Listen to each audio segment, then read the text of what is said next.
Well, the government has revealed its infrastructure spending for the October budget. Some states are already complaining about missing out. The opposition says it's the regions that will be hit hard. Joining me live is Shadow Infrastructure and Regional Development Minister Bridget McKenzie. Thanks very much for your time. I've seen a few pretty red-hot media releases from the opposition about this. Do you need to wait to see the full budget before you're talking about how much there's been a short-changing? Well, obviously we'll be waiting for budget night to see the detail, but what was confirmed over the weekend confirms our greatest fears, that the Labor Party is seeking to rip the guts out of rural and regional infrastructure spending, both social and economic programs, and instead directing budget money to the re-election campaign of Daniel Andrews, with the $2.2 billion on the table for the suburban rail link.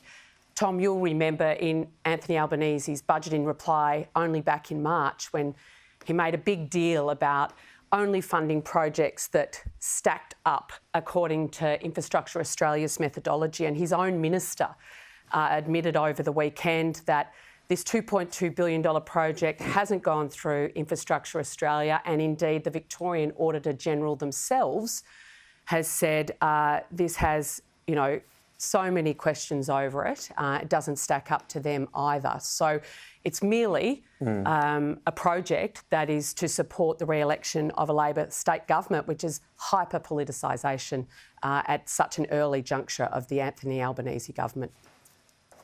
That later part is a fair enough question to put. We're seeking to talk to the Minister. But what about your view on public transport? Because way back when, Tony Abbott said that in his view, and this was the coalitions at the time, that federal money shouldn't be going to public transport for cities. That was up to state governments. Is that a view of yours?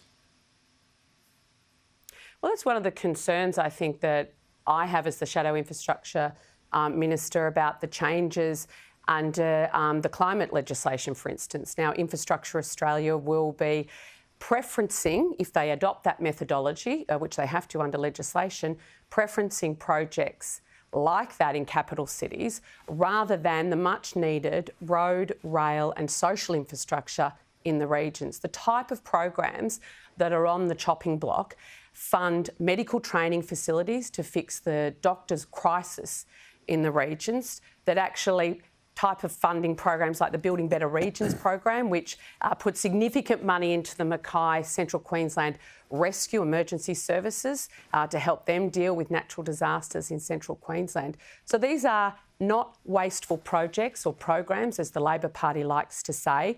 They're actually programs and projects that are to overcome disadvantage and make sure that those 9 million Australians that live in regional Australia have the similar access to facilities and the economic capability as a result of federal government spending. Infrastructure is always a very hotly contested area. A lot of projects, and trying to decide them on merit is the issue. We never got told exactly what the deal was between the Nats and the Liberal Party, or the Prime Minister of the time, for the Nats to support net zero. We just had Barnaby Joyce talk about infrastructure projects and say that he extracted $30 billion worth out of that deal. That implies, surely, that these weren't based on merit, but a deal where these projects had to get priority. Well, Tom, what we saw in the March budget was an additional $21 billion on top of our existing investment into rural and regional Australia by the coalition government across a range of projects and programs. One of the issues for rural and regional communities in particular in signing up to a net zero trajectory by 2050 is there will be significant impacts for certain communities and certain industries. And the reality is our government recognised that and put significant first down payment on programs and projects that were to assist those communities seize the opportunities that will come from that trajectory, but also overcome some of the challenges. Now, there are program and projects not just in the forwards in terms of the budgets, but over the next decade. Now, the Anthony Albanese government has increased that trajectory on coming to government, as is their right, but they're doing that while simultaneously ripping the guts out of these funding programs. And so it sort of doesn't make sense. These are going to be communities impacted, and so you need to not remove one single dollar So all that money is what, specifically to as we help seek them out to if they're affected head to by net zero. What can you list the areas you're talking about that would be adversely affected by going to net zero that have been compensated through infrastructure in the budget? What I'm saying, Tom, is that was recognised by the coalition government as a result of heading towards net zero. Now that's going to play out in these communities. Where are they if that's the case? Not in 6 months, not in 6 months, Tom, but over the next 2 decades. And there was only one side of politics that's actually recognised that.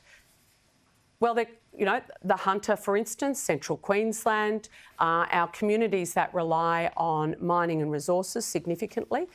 We want to make sure that we diversify those local economies. So opening up the critical minerals industry, meant to be this huge, for instance, to take hydrogen it. Tom, can I just finish? Hub Can I just finish? So this critical minerals industry, which means opening up new roads, new ports, new processing facilities in new areas, so that the electric vehicle demand that the world has right now, we can't get the lithium out of the ground quick enough here in this country to meet existing demand, let alone meet the demand of transitioning our own 16 million fleet by 2030 as Bowen wants. Okay. So we had a plan for rural and regional Australia.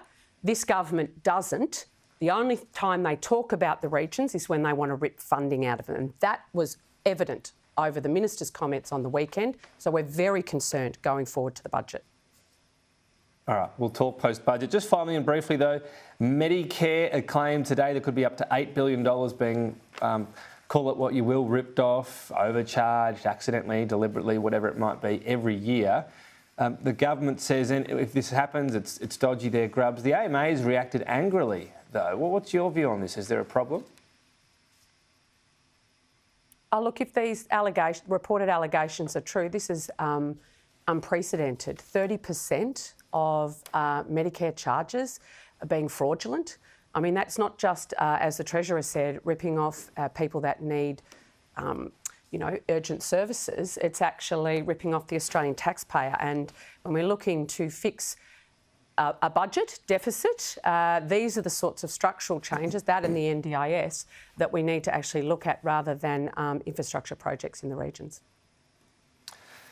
Bridget McKenzie, got to leave it there. We'll talk again after the budget, no doubt.